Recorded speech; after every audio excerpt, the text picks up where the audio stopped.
कि इब्तिदा इश्क खैर होता है क्या, आगे आगे देखिए होता है क्या।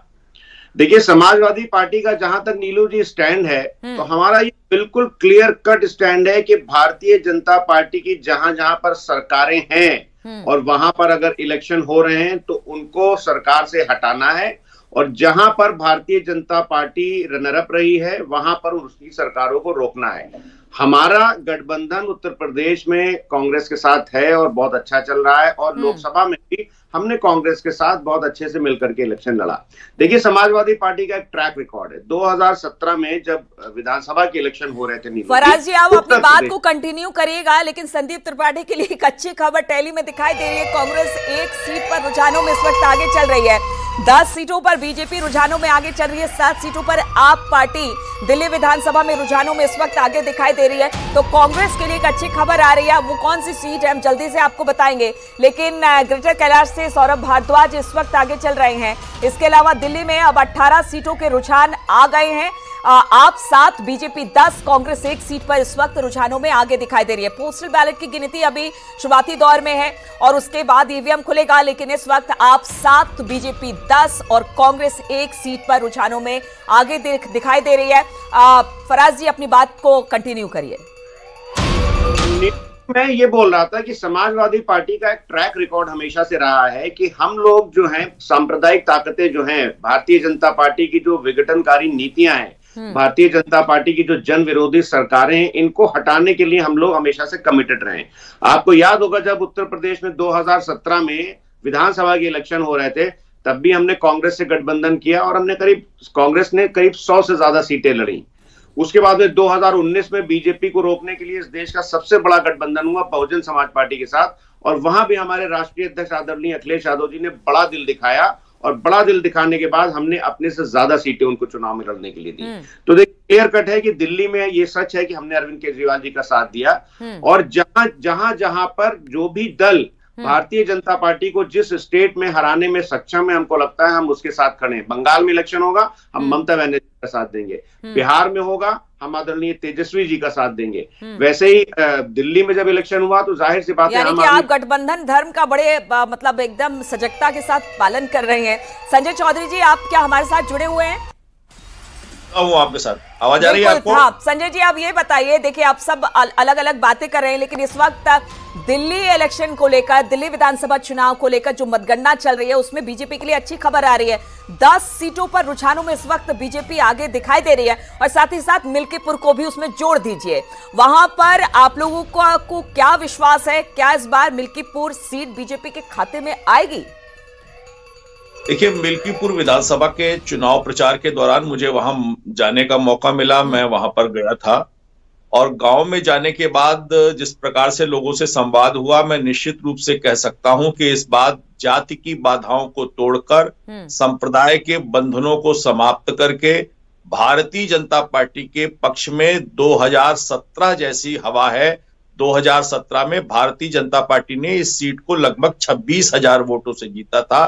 तो इस बार ये मान के चलिए कि उस बहुमत के लगभग दोगुने अंतर से भारतीय जनता पार्टी मिल्कीपुर की विधानसभा क्षेत्र पर जीत हासिल करेगी, और इस जीत का असर दिल्ली के विधानसभा चुनाव तक बड़े बहुमत से दिखाई देगा। जनता भारतीय जनता पार्टी के प्रति अपने विश्वास को एक बार पुनः परिभाषित करेगी। केवल मिल्कीपुर ही नहीं, दिल्ली में भी भारतीय जनता पार्टी अच्छे अंतर के साथ। अच्छी खबर आ रही है, टैली भी एक बार बता देते हैं, दर्शक भी देख रहे होंगे। इस वक्त 21 सीटों के रुझान आ गए हैं दिल्ली विधानसभा को लेकर, और ये बताया जा रहा है कि देखिए 12 सीटों पर शुरुआती रुझान में बीजेपी ने बढ़त बना ली है, 8 सीटों पर इस वक्त आप चल रही है आगे, और 1 सीट पर कांग्रेस आगे चल रही है। हालांकि बहुत सारे जानकार ऐसा कर रहे थे कि 1 से लेकर 5 तक कांग्रेस सीट ला सकती है, लेकिन अभी 1 सीट पर आगे, जैसे जैसे गिनती आगे चलती जाएगी और कई राउंड की गिनती के बाद ये तय हो जाएगा कि किसको कितनी सीटें मिलती है। लेकिन शुरुआती दौर पर बीजेपी के लिए इस वक्त खुशखबरी है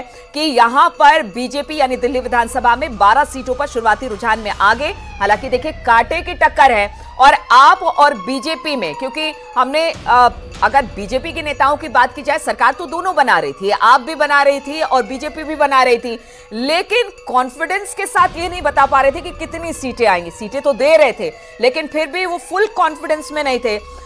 अब सौरभ जी, क्या लगता है कि कॉन्फिडेंस इसलिए नहीं क्योंकि कांटे की टक्कर है, टैली भी कुछ इसी तरह से दिखा रही है, आगे भले टैली बदले, गैप ज्यादा, लेकिन अभी गैप ज्यादा नहीं है। नहीं, गैप तो पर्याप्त दिखाई दे रहा है। देखिए 13 बीजेपी दिखाई दे रही है, 8 पे आम आदमी पार्टी दिखाई दे रही है और आम आदमी पार्टी के हिसाब से तो उल्टा होना चाहिए था, हो रहा है उल्टा। तो इसका मतलब ये स्पष्ट रूप से दिखाई देता है, अगर रुझानों के हिसाब से अगर इसी तरह से भारतीय जनता पार्टी को सीटें मिली तो भारतीय जनता पार्टी दिल्ली में जो है वो सत्ता बनाने में कामयाबी हासिल कर लेगी। और जिस प्रकार से यहाँ पर देखिए आम आदमी पार्टी को बहुत सारे लोग दावा कर रहे हैं कि हमने सहयोग किया, हम समर्थन कर रहे हैं। अरे भैया, अपनी भी तो जमीन आपकी होनी चाहिए, आपके पास अपनी जमीन तो है नहीं, आप दूसरों को कूद कूद करके समर्थन कर रहे हैं। करिए, अच्छी बात है, करना चाहिए, लेकिन आपके समर्थन से क्या कांग्रेस पार्टी और समाजवादी पार्टी और आम आदमी पार्टी तीनों के बीच टकराव की स्थिति पैदा नहीं हुई क्या? स्पष्ट रूप से पैदा हुई। भाई, कांग्रेस पार्टी को हरियाणा में साफ साफ नुकसान पहुंचाने वाली आम आदमी पार्टी थी और वहां पर संदीप दीक्षित जी के जो स्वर थे वो बार बार मुखर होकर के उन्होंने कहा इस बात को कि हमसे जो हमारे साथ जो आपने हरियाणा में किया, निश्चित रूप से दिल्ली में हम बहुत मजबूती के साथ चुनाव लड़ेंगे। और केजरीवाल जी को लेकर के व्यक्तिगत रूप से कई बार उन्होंने बयान भी दिया और इसीलिए देखिए केजरीवाल जी लगातार पीछे अभी तक दिखाई दे रहा है। अभी तो परिणाम पता चलेंगे थोड़ी देर बाद, लेकिन जब से हम देख रहे हैं तब से ये दिखाई दे रहा है कि केजरीवाल जी पीछे चल रहे हैं, प्रवेश वर्मा आगे चल रहे हैं। तो कहीं ना कहीं मुझे लगता है कि जो आम आदमी पार्टी ने कांग्रेस के साथ जो उसका तालमेल नहीं बैठ पाया और दोनों अलग अलग चुनाव लड़े और समाजवादी पार्टी कूद करके आकर के आम आदमी पार्टी को अगर समर्थन दे रही है, इसका मतलब साफ साफ है कि जो इनकी इंडी अलायंस थी उसकी विचारधारा में बहुत बड़ा मतभेद है। और टैली भी लगातार हम आपको दिखा रहे हैं, इस वक्त 13 सीटों पर बीजेपी बढ़त बनाए हुए है। दिल्ली विधानसभा में 8 सीटों पर इस वक्त आप है और 1 सीट पर कांग्रेस बढ़त बनाए हुए है। 22 सीटों के शुरुआती रुझान आ गए जिसमें से आप 8 है और देखिए गैप धीरे धीरे बढ़ता चला जा रहा है। 13 और 8, 13 पर बीजेपी इस वक्त शुरुआती रुझान में आगे है, वहीं 8 पर आप आगे दिखाई दे रही है। 22 सीटों के रुझान आ गए हैं और सबसे बड़ी बात है, जिस सीट पर सबकी निगाहें हैं, खास तौर पर मुख्यमंत्री अरविंद केजरीवाल जिस सीट पर खड़े हैं, क्योंकि देखिए आप उन्हीं के आइडियोलॉजी के साथ आगे बढ़ती है, आप उन्हीं की क्रेडिबिलिटी को लेकर आगे बढ़ती है, उन्हीं का नाम लगातार लेती है। अगर इसी तरह से स्थिति रही और यहां से खुदा ना खास्ता अगर अरविंद केजरीवाल को हार का सामना करना पड़ता है तो फिर क्या होगा? आप पार्टी के लिए किस तरह के आगे आने वाले दिनों में दिक्कत हो सकती है। लेकिन इस वक्त जो खबर सामने आ रही है उसमें प्रवेश वर्मा आगे चल रहे हैं नई दिल्ली सीट से और इस वक्त कालका जी से भी एक बड़ी खबर आ रही है, आतिशी पीछे चल रही हैं। कालका जी सीट से जो इस वक्त बिल्कुल मुख्यमंत्री हैं, सिटिंग मुख्यमंत्री हैं, वो इस वक्त पीछे चल रही है कालका जी से। देखिए ये कुछ सीटें हैं जहां पर कांटे की टक्कर थी, बीजेपी ने चुन चुन कर यहां पर उम्मीदवार आपके उम्मीदवारों के खिलाफ उतारे थे और अब वो सारी चीजें देखने, देखिए अब काफी ज्यादा गैप हो गया है। बीजेपी जो है वो 17 सीटों पर इस वक्त शुरुआती रुझान में बढ़त बनाए, ये सीट अब 18 हो गई है। अब गैप धीरे धीरे बढ़ता चला जा रहा है, 10 सीटों का फासला यहां पर हो गया है। 8 सीटों पर आप और 18 पर बीजेपी शुरुआती रुझान में आगे चल रही है।